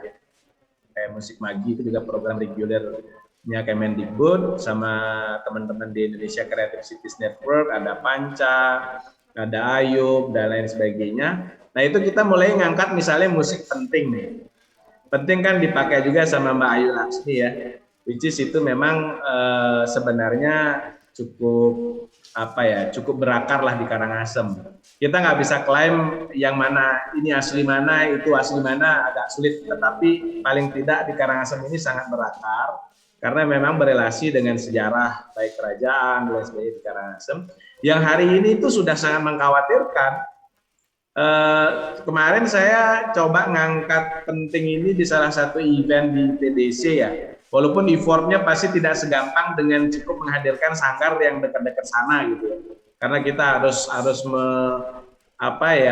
mengajak mereka untuk aktif lagi, kemudian membuat familiar dengan pola performance hari ini gitu ya, yang kekinian lah. Harus familiar dengan lighting, dengan sound, dengan multimedia dan seterusnya. Ini kan butuh effort. Kalau kita udah comot dari sanggar yang udah jadi, kita bisa ongkang-ongkang kaki gitu kan. Nah, dalam konteks kemarin di musik magi itu kita memang mengangkat anak muda, Pet. Jadi tokohnya kita ambil bagaimana anak muda ini justru dibuat keren gitu, dibuat oleh sebanyak mungkin orang justru menjadi pusat perhatiannya. Nah, ketika itu terjadi, aplaus begitu ramai, proudnya meningkat, harapannya ini yang nanti membuat yang lain keren dengan cara itu. Jadi yang kita lakukan di Samsara, sejatinya kalau saya mau buka, di behind the scene itu memang penuh dengan strategi. Kenapa demikian? Karena kalau tanpa strategi kita akan ngoyo gitu ya. Maksudnya mungkin energi kita 100, kepake 100 akan berbeda ketika kita melakukannya dengan berbagai strategi sehingga yaitu tadi harapannya akan punya epicentrum yang lebih luas. Kira-kira gitu, Pet. Kalau secara sepintas lah ya. Nanti kalau mungkin butuh lebih detail bisa saya sharing lagi. Makasih. Iya. Ini sebenarnya tadi penjelasan berikut sudah menjawab 2 pertanyaan dari teman-teman. Tadi ada 2 pertanyaan ini, bagaimana cara kami sebagai generasi muda untuk tetap menjaga keaslian kebudayaan. Karena banyak muncul budaya baru dari luar. Ini dari Alda juga mirip-mirip nih. Mungkin dari Jasmine dulu bisa jawab sambilan cerita gimana sih pelibatannya di Kita Poleng itu anak muda, dan mungkin ditambahin juga kalau mau join gimana caranya. Sambil ngejawab juga pertanyaannya barusan juga. Silakan Jasmine. Ya, jadi sebetulnya kita tinggal merubah mindset kita sih gitu. Bagaimana bukan budaya kita itu sesuatu yang kuno, tetapi sebetulnya kalau dilihat kembali budaya kita justru lebih maju daripada yang namanya budaya luar atau budaya modernisasi gitu. Jadi sebetulnya tinggal merubah mindset kita aja, bagaimana cara pandang kita terhadap budaya-budaya kita yang tradisional atau budaya yang ada di Nusantara ini gitu. Karena jika kita berangkat dari budaya itu sangat kaya. Tapi gimana caranya kita kemas, gimana caranya kita mensungguhkan gitu. Seperti misalnya salah satu pertunjukan, tetapi kita kemas itu bagaimana itu jadi menarik gitu. Ketika kita kemas dengan menarik itu jadi budaya yang dahulu kita bisa menikmati dengan eranya sekarang gitu. Jadi sama seperti karya contohnya tadi misalkan Wong Gamang gitu. Itu sebetulnya kami angkat sejarah yang di Bali dari Bali Utara, Pura Melanting, kita ngambil kisah-kisah nilai sejarah, tetapi kita kemas dengan sesuatu yang kekinian gitu. Jadi tidak ada yang namanya sesuatu yang budaya atau sesuatu yang Nusantara atau sesuatu yang tradisional itu sesuatu yang kuno, enggak. Itu kita hanya merubah mindset kita aja gitu. Seperti itu sih kalau dari saya. Tadi kan ngomongin banyak dibahas soal ngemas nih ya dari Bligun sama dari Jasmine juga. Kalau dari Jasmine gimana sih caranya Jasmine sendiri mengemas itu menjadi sesuatu yang menarik buat anak muda? Karena kan dari Kita Poleng sendiri udah banyak ya Jasmine ya anak muda yang join di Kita Poleng. Nah itu gimana sih caranya bikin mereka tertarik gitu supaya mereka mau ikut melestarikan sambil berkarya gitu bersama Kita Poleng gitu? Iya, sebetulnya cara ngemasnya itu sebetulnya dari kita sendiri punya art of sense gitu. Jadi apa itu art of sense? Itu adalah melihat sesuatu dengan perspektif yang berbeda gitu. Misalnya melihat contohnya misalnya melihat satu pohon gitu ya, satu pohon di halaman gitu. Tetapi bagaimana kalau pohon itu dilihat dari pandangan yang mana, pohon itu jadi menarik kelihatan dalam framing gitu. Nah, hal-hal seperti itu. Jadi itu baru pohon. Misalnya warna apa yang ketika saya menggunakan dalam karya saya ini akan tepat sekali, akan cocok sekali, akan kelihatan tidak istilahnya mungkin saya bisa pakai dangdut, tetapi misalnya kita kan punya tema-tema yang maunya itu futuristik, maunya ini tradisional gitu. Jadi kita punya konsep dulu dalam diri kita. Habis itu kita bisa mematok kategori yang mana yang sekiranya permainan warna ini akan cocok dengan nuansa klasik atau nuansa milenial atau nuansa tradisional. Itu kita bisa bagi gitu. Dan kombinasi warna itu juga sangat penting gitu. Misalnya itu tarian yang sudah punah, tetapi bagaimana tarian itu jadi kelihatan menarik ketika dihiasi dengan warna kostum yang menarik, tempat venue lokasi yang menarik, lighting yang menarik, gitu. Bagaimana kita kemas dengan itu. Tapi yang pertama adalah sense of art kita ini sangat kuat gitu. Melihat sesuatu dari sisi pandang yang berbeda. Karena rata-rata begini aja sederhana, tetapi kalau kita bisa pikirkan banyak sentuhan-sentuhan itu akan jadi karya itu akan menarik gitu. Kalau dari saya tipsnya seperti itu sih gitu. Tapi emang harus banyak belajar sih, maksudnya di bidangnya misalnya saya di tari, tetapi saya belajar juga bidang-bidang yang lain untuk bisa buat karya ini jadi utuh gitu. Nah di sini saya di tari mungkin pas saya usia 3 tahun itu apa yang saya melihat adalah keutuhan ini. Bukan keutuhan hanya tari saja, tetapi lingkungan sekitarnya gitu, kehidupannya juga gitu. Itu yang membuat ada ketertarikan. Jadi bagaimana ketika kita bikin karya juga kita harus pikirkan keutuhannya itu gitu, tidak sekedar hanya berdiri sendiri gitu. Menarik banget nih. Nah, terus sebelum ke Bligun, gimana cara join Kita Poleng? Karena kayaknya banyak nih Jas yang pengen join. Mungkin ada syarat-syaratnya atau gimana gitu? Enggak sih, kalau dari kami tidak ada syarat. Yang penting punya visi misi yang sama. Kita itu maksudnya kadang tuh banyak juga teman-teman yang mau ikut Kita Poleng, tapi habis tuh mereka tuh, aduh Pak, pulang malam kadang capek, ini itu gitu. Tetapi sebenarnya malah justru dulu saya belajarnya juga dari situ gitu, tidak ada kata capek atau kata lelah gitu, kata malas gitu.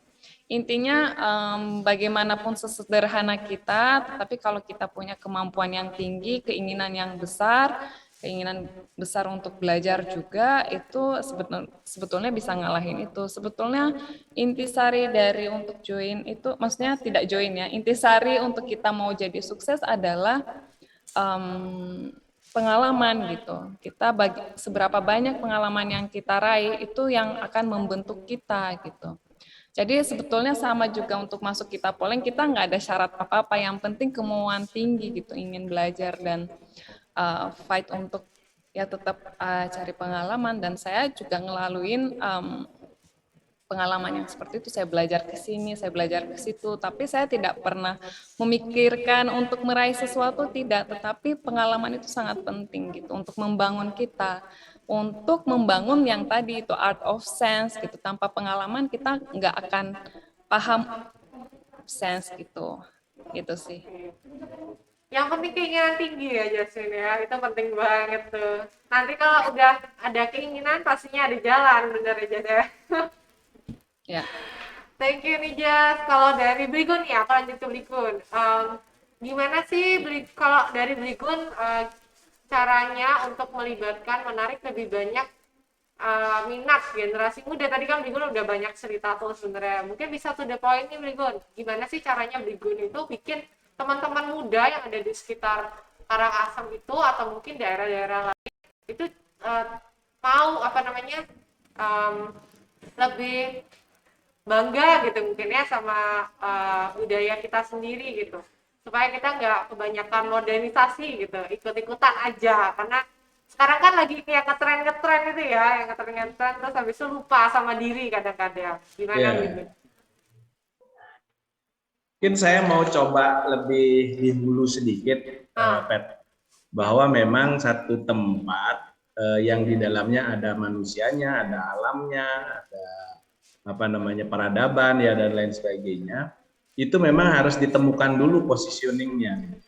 Jadi orang kemudian merasa bangga, dihilir, ini bangga itu kan dihilir. terhadap apa yang dia miliki adalah ketika kita sudah menemukan dulu apa yang menjadi strength atau positioning dari satu wilayah, satu komunitas, ya, satu peradaban. Nah, makanya yang di Karangasem yang kami mulai itu memang sebenarnya menemukan itu dulu, Pak. Menemukan sesuatu yang orang lain mungkin tidak sepenuhnya miliki. Saya tidak menyampaikan bahwa absolutely itu hanya punya kita, enggak. Karena pada dasarnya akulturasi budaya dan lain sebagainya itu terjadi di mana-mana, sehingga kalau bicara indigenous atau otentik itu juga kadang-kadang subjektif ya. Tetapi paling tidak, seperti saya sampaikan tadi, misalnya penting, itu memang cukup mengakar di Karangasem. Dan seterusnya, dan seterusnya. Nah, sehingga kemarin itu pada saat program dari assessment yang cukup lama ya, jadi kita ada 7 tahap. Nah, ini bicara teori lagi nih, ada awareness, ada assessment, ada vision, ada strategic, ada implementation, evaluation, dan seterusnya. Itu memang kita menemukan, singkat cerita aja ya, singkat cerita menemukan bahwa Karangasem yang di satu sisi memang tidak sedikit tantangan ya, salah satunya adalah ada di radius rawan bencana, kemudian 87% daerahnya relatif marginal gitu ya, banyak lahan kering lah dan seterusnya, yang membuat kemudian generasinya urban majority karena harus mencari mata pencaharian di luar. Ini kan sisi negatif. Tetapi sisi positifnya adalah Karangasem ini tidak banyak dieksploitir secara berlebihan. Jadi ketika kita ingin menemukan simpul-simpul authenticity, ya, originalitas dan seterusnya, itu masih cukup banyak kita bisa temukan. Positioning Karangasem ini adalah sebagai Bali yang relatif masih otentik. Gitu. Nah, jadi itu positioning ya kalau kita bicara di katakanlah di marketing communication atau strategic destination branding. Nah, lalu breakdown-nya ke bawah adalah kalau yang saya coba simpulkan secara sederhana, lagi-lagi adalah bagaimana si community, si masyarakat atau khususnya anak muda ini merasa pride dengan positioning itu. Nah, untuk membuat dia pride itu memang harus ada apresian ya, harus ada justifikasi ya. Kan masuk ya bahasa saya, sorry lagi. Jadi harus ada justifikasi bahwa memang apa yang kita miliki ini betul-betul seperti yang kita tampilkan ya, atau tawarkan gitu. Katakanlah misalnya tadi bicara Bali yang otentik, maka ya ketika siapapun hadir di lingkungan kita, mereka feelingnya merasakan berada di situasi Bali yang otentik. Nah, ketika itu sudah kita dapatkan, otomatis orang-orang yang memang appreciate terhadap sesuatu yang otentik dan terus yang akan datang gitu ya. Lalu tidak sedikit diantaranya misalnya mereka adalah public figure, yang mana si orang kita gitu ya, si masyarakat tadi atau si anak muda ternyata mengidolakan salah satu diantaranya. Nah, sugesti bahwa apa yang mereka miliki adalah sesuatu yang hebat karena diapresiasi bahkan oleh idola yang bersangkutan. Itu adalah social engineering ya. Jadi seperti design thinking lah. Bagaimana membuat si orang-orang kita kemudian punya pride gitu. Nah, itu lalu akan diperkuat lagi dengan ini ya, semacam teori lah. Saya mungkin coba gambarkan sedikit, mudah-mudahan bisa terlihat. Bisa terlihat nggak ya? Wah, sampai digambarin. Kelihatan sih berikut.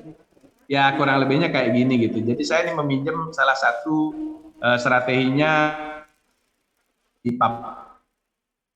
bagaimana sebenarnya proses pre-industri, industri, lalu post-industri ini. Itu hari ini sebenarnya sangat.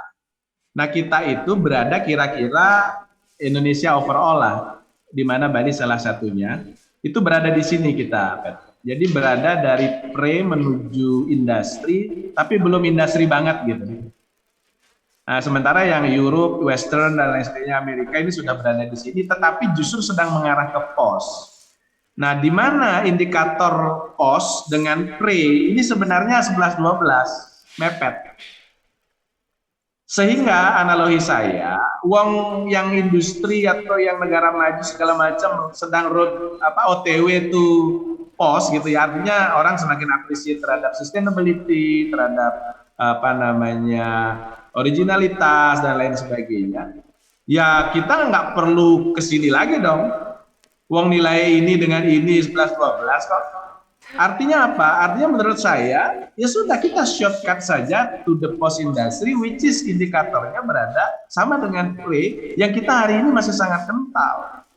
Jadi mungkin saya juga bisa sharing bahwa ini udah benar gitu. Jadi ketika kita ingin menjadi pemenang, maka kita bermain di strength kita. Yang mana hari ini strength kita adalah kita masih punya banyak sekali nilai-nilai, value ya, kearifan lokal dan seterusnya yang memang beradanya itu di pre-industri.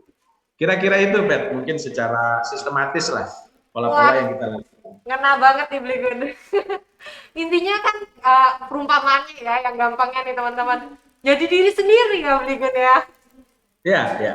Jadi diri sendiri, kita punyanya apa, nah itu yang dimanfaatkan. Daripada pusing-pusing ya tetangga, punya laptop baru atau punya sepeda motor baru, mending apa yang kita udah punya gitu. Karena literasi kita sangat kuat. Literasi kita sangat kuat. Kita punya bertumpuk-tumpuk lah manuskrip ya, lontar yang ditulis begitu rupa. Nah yang kita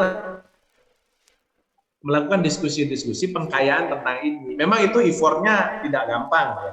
Tetapi ketika benang merahnya kita udah buat dari awal bahwa di titik akhir ini kemudian akan memberikan kebermanfaatan yang begitu sistematis kepada sebanyak mungkin pihak, maka sepertinya ini effort ini kemudian menjadi worth it gitu ya. Orang-orang kemudian menjadi merasa punya motivasi untuk bergabung. Karena motivasi adalah kunci dari segalanya. Seperti yang tadi Jasmine sampaikan, kalau belum apa-apa udah merasa akan capek, ya akan lelah, ya udah nggak akan ada proses selanjutnya gitu. Setuju banget. Lanjut nih, Jasmine Samli, udah ada beberapa pertanyaan dari Gita. Gimana caranya membawa topik budaya Nusantara ke obrolan teman-teman? Karena membicarakan budaya sendiri itu takutnya dikatain kuno atau kudet sama mereka. Cara balasnya gimana ya? Mungkin dari Jasmine bisa ini nih, bisa kasih tanggapan. Karena sebenarnya ya aku tuh jujur ya, kalau ketemu Jasmine, aduh Jasmine ini keren banget sih. Sebenarnya membawa budaya itu malah bagus gitu ya, auranya malah lebih terpancar. Mungkin Jasmine bisa cerita sharing juga. Thank you Jasmine. Sebenarnya tergantung topik yang dibahas sih menurut saya gitu. Jadi sorry. Jadi tergantung topik yang kita bahas itu apa. Jadi kita misalnya topiknya tentang permainan modern, mungkin di tradisi pun ada permainan tradisi gitu. Sorry.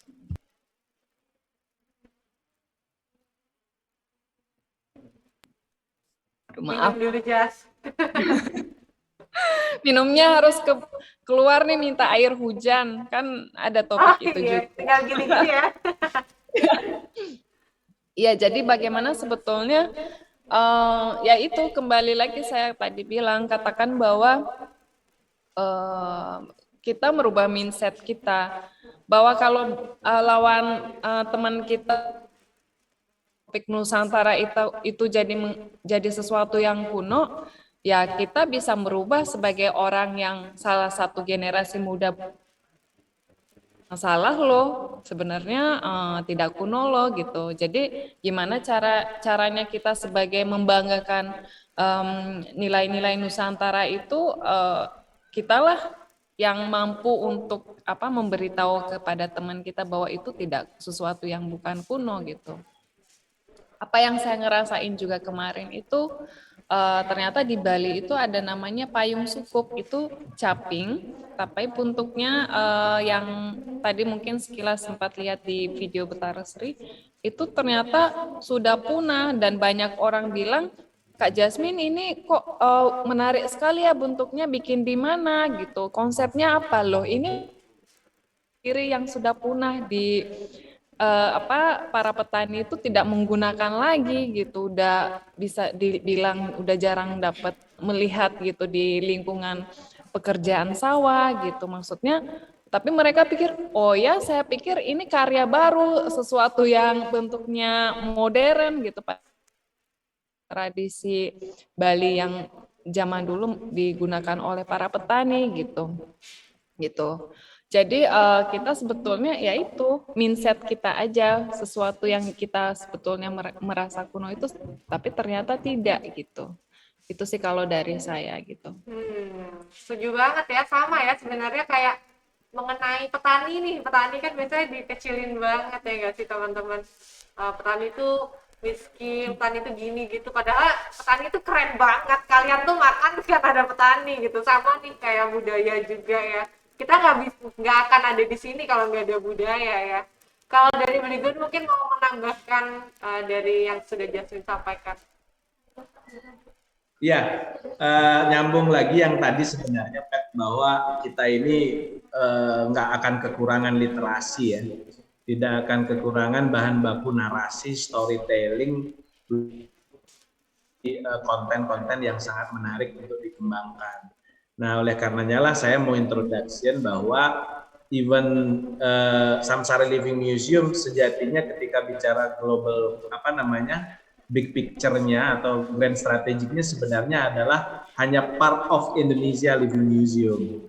Jadi kami sedang menggagas bersama kawan-kawan di seluruh Indonesia, dari Ternate, dari Mentawai, dari Dayak, dari Sunda, ya dan seterusnya.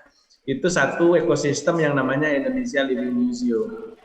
Karena kita sangat miris gitu ya, di seluruh pelosok Indonesia ini disimpan banyak sekali tadi literasi, kemudian kekayaan indigen intangible dan tangible aset yang luar biasa, tetapi mungkin problematikanya adalah kan berbasis keluarga atau masyarakat yang belum terbentuk, Pep. Jadi sekarang itu kan mohon maaf ya, artinya majority mungkin sifatnya masih government based gitu ya.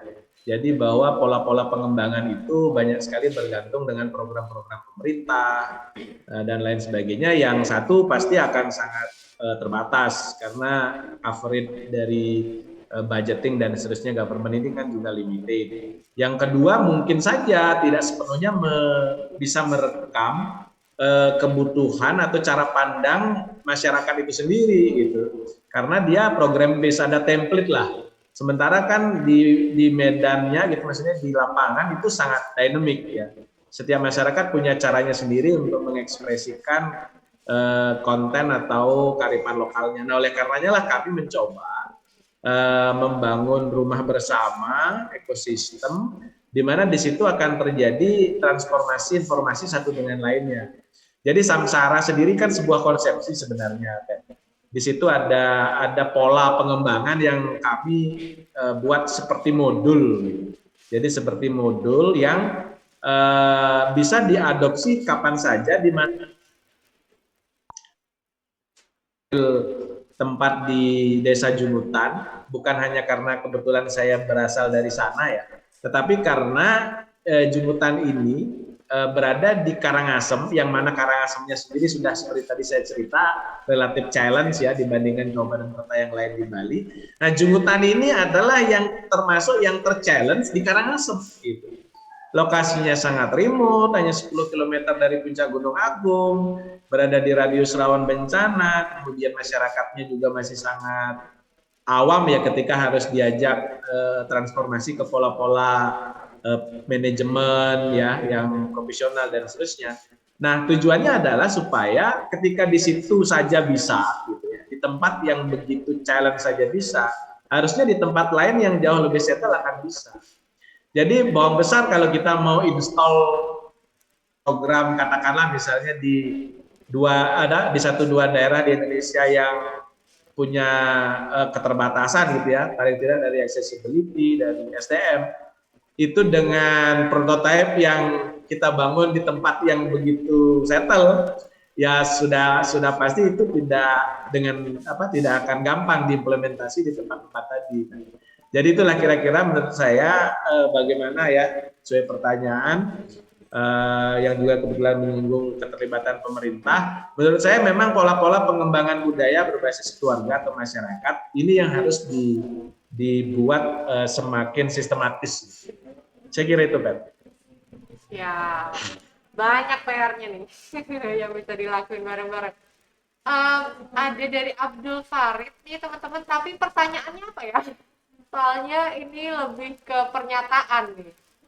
Pertanyaannya, aku bingung pertanyaannya apa. Mungkin bisa diketik lagi Abdul Farid pertanyaannya sebenarnya itu apa, supaya bisa disampaikan langsung to the point. Gitu. Thank you ya, Abdul. Sambil nunggu nih teman-teman yang lain, ada yang mau tanya lagi nggak mungkin? Atau bahkan teman-teman yang di studio nih, ada yang mau tanya nggak sama Bligun sama Jasmine? Karena aku nggak sendirian nih. Aja gimana, Jas? Ini Abdul Farid itu menurut saya pertanyaannya bahwa banyak lingkungan itu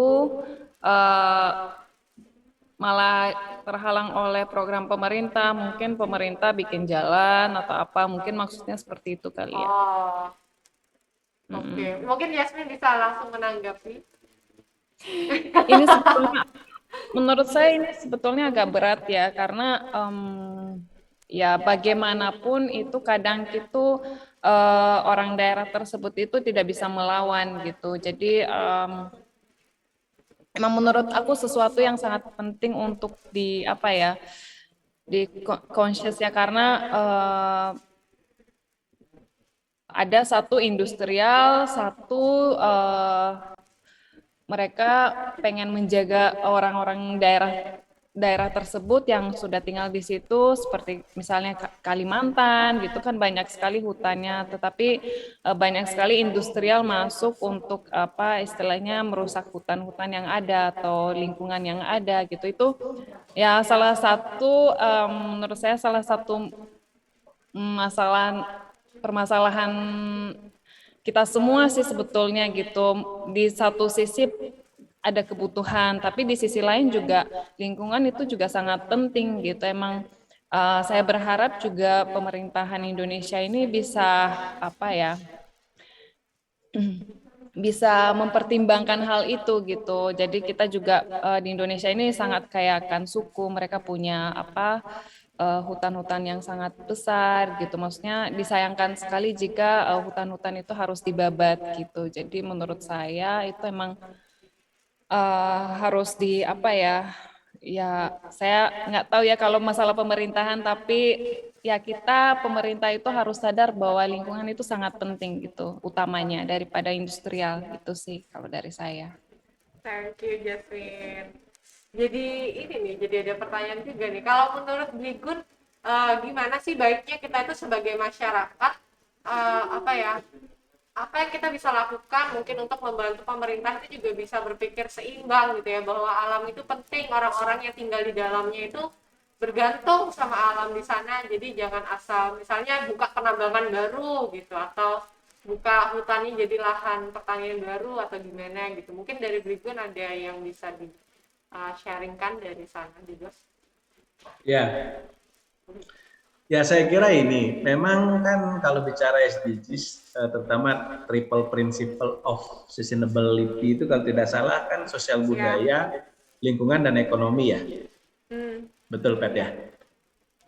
Nah, itu maksud saya bagaimana sebenarnya tiga hal ini itu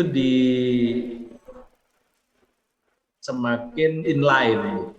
Maksud saya bahwa pola pengembangan ekonomi sekalipun dia harus inline dengan pengembangan atau preservasi dari aspek lain. Nah, problem sekarang itu kan memang kontradiktif ini. Maksudnya yang ekonomi ke barat, yang lainnya itu ke timur gitu. Jadi ketika harus memilih salah satu, akhirnya yang satunya lagi akan tereliminir atau akan dihilangkan gitu. Nah, itu yang mungkin saya kira hanya perlu diperkuat. Maksud saya gini, kalau kesadaran atau pemahaman secara teoritik itu saya kira udah jauh lebih hebat lah semuanya ya. Tetapi bagaimana sebuah konsepsi atau sistematisasi program-program yang bisa menginlinekan ketiga hal itu yang harus didorong sebanyak-banyaknya. Nah, saya lagi-lagi memang tidak ingin bicara dalam skala besar, tapi ya saya coba dari apa yang kita lakukan di lingkungan sendiri gitu. Memang kalau kayak Samsara itu saya selalu mencoba bahwa aspek ekonomi jangan ditinggalkan. Jadi aspek ekonomi itu selalu harus muncul di setiap program yang kita ingin lakukan, tetap lain gitu. Misalnya kayak tadi bicara arah pun sebenarnya kan arah ini adalah potensi ekonomi. Jadi yang kita harus lakukan bagaimana produk ini kemudian benar-benar jadi produk yang layak gitu, yang memang bisa dipasarkan dengan baik, yang brandingnya baik, kemudian juga secara quality dan seterusnya. Oleh karenanya kita memang engage dengan banyak pihak ya. Tadi saya cerita kalau bahasa di komunitas itu ada hexahelix namanya, dengan government, community, bisnis, akademisi, media, sama lembaga keuangan. Nah, jadi kita dengan akademisi melakukan kolaborasi yang begitu erat ya, bagaimana ada workshop, ada pendampingan, ada penguatan kualitas dan seterusnya. Tujuannya tidak lain adalah supaya secara ekonomi apa yang kita lakukan di Samsara ini juga masyarakat merasakan gitu. Nah, ketika sudah dirasakan, maka mereka akan jadi ambasador kita atau garda terdepan kita untuk mempertahankan pola-pola pengembangan yang berbasis sustainable development tadi. Itu. Kalau tidak, ya ketika ada intervensi berbasis katakanlah tadi misalnya industri atau apa, masyarakat yang tidak merasa cukup mendapat kesejahteraan dari pola berbasis sustainable, ini akan langsung apa ya istilahnya langsung terpengaruhi lah, akan sangat gampang sekali. Karena problem kita kalau bukan masyarakatnya yang ditreatment lebih awal untuk dia punya komitmen yang kuat terhadap lingkungannya, itu memang akan mudah sekali jebol. Mungkin kan kita tahu lah beberapa contoh komunitas atau wilayah di Indonesia yang sampai hari ini masih bertahan. Katakanlah misalnya di Baduy Dalam atau di mana gitu ya. Itu kan memang karena masyarakat sendiri punya peranata sosial yang kuat gitu. Sehingga apapun intervensi dari luar itu akan sulit sekali masuk. Nah, sehingga kuncinya adalah bagaimana membuat masyarakat tadi gitu di saat yang sama, satu sisi dia mempreservasi, tapi satu sisi juga dia secara ekonomi terpenuhi. Harus diciptakan skema-skema yang juga mengarah ke pemenuhan aspek ekonomi. Keren banget ya, dari perbincangan kita ini banyak inti-inti bagus sih teman-teman yang kita bisa ambil bareng-bareng. Mulai dari mindset, mulai dari menguatkan masyarakat gitu ya, mulai dari diri sendiri, supaya kita itu bareng-bareng bisa ngejaga pilar-pilar penting nih yang ada, yang membentuk masyarakat kita ya, ada sosial, ada ekonomi, dan juga ada lingkungan pastinya. Tanpa 3 hal ini kitanya pasti juga bakal nggak ada. Tapi juga jangan dilupain ada pilar budaya ya teman-teman ya, karena budaya itu juga penting banget perannya dalam melestarikan kehidupan kita ini. Nah, kalau udah nggak ada pertanyaan nih teman-teman, sebenarnya kita udah bisa tutup, kita bisa istirahat dulu, terus balik lagi. Ini aku balikin ke MC nanti ya. Oke deh. Buat Jasmine sama Bligon, makasih banget nih, kita udah ngobrol-ngobrol nih pagi ini. Kita lanjut lagi ya, nanti habis konferensi kita ngobrol-ngobrol lebih banyak. Ada closing statement nggak mungkin dari Bligon? Kemudian nanti saya akan ke Jasmine. Silakan Bligon. Ya, kalau dari saya sih 1-2 jempol untuk UIC ya. Ini lanjut terus, kita perkuat terus. Nah, pesannya adalah hanya 1 kalimat bahwa apapun itu semoga semakin dilestarikan, semakin mensejahterakan. Terima kasih. Mantap. Terima kasih Bligon. Kalau dari Jasmine apa nih? Ya, kalau dari saya tradisi itu nggak ada yang kuno. Jadi itu sih statement saya hari ini. Jadi jangan hal-hal yang sejarah atau tradisional itu adalah sesuatu yang kuno gitu. Jadi tetap patut dibanggakan budaya sendiri gitu. Dan terima kasih sekali ya GYC, Arif, Patricia, Bu Mer, semuanya yang ada di Bali. Saya terima kasih semuanya sudah diberikan kesempatan hari ini dan semoga bermanfaat buat teman-teman yang telah bergabung hari ini. Siap, pastinya. Oh ya, sebelum kita udahan nih, kita foto-foto dulu ya sama teman-teman yang lain. Boleh dong teman-teman yang udah ada di ruang Zoom, open cam, kita dokumentasi bareng-bareng. Ayo teman-teman. Nanti kalau ini ada pertanyaan tapi kayaknya agak telat nih. Nanti pertanyaannya bisa kita coba jawab melalui Instagram kali ya. Nanti bisa panitia bisa bantu catat, terus kita bisa jawab di sosial media kita juga. Ayo teman-teman, open cam yuk, kita foto bareng sebelum kita tutup.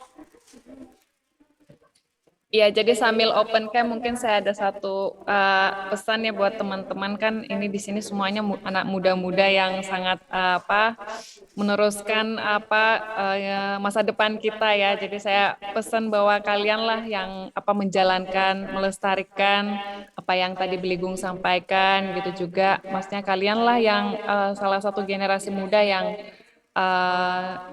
kita berharapkan pada kalian gitu sih. Setuju banget. Ya teman-teman, bagi yang belum open cam buruan ya, kita biar bisa foto bareng. Ayo. Yang lain gimana? Ini sampai panitianya udah foto-foto sendiri nih di belakang. Selfie. Saya juga Hai guys, selfie. kalau nggak foto-foto ntar panitianya Loh.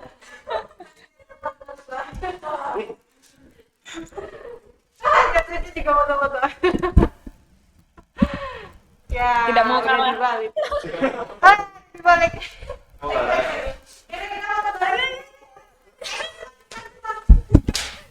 Terima kasih semuanya. Ini kurang ke sana.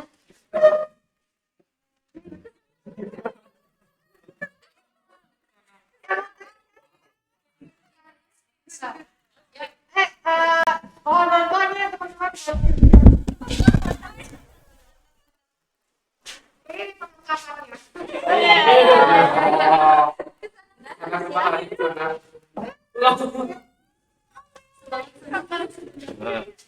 Satu, dua, tiga.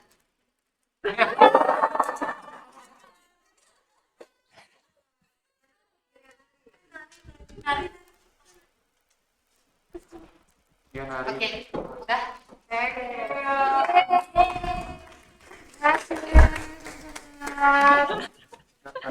Sampai jumpa lagi ya. Ini aku bakal balikin dulu ke MC. Yuk, sampai MC-nya jalan bisa dibalik dulu kameranya. Thank you banget ya.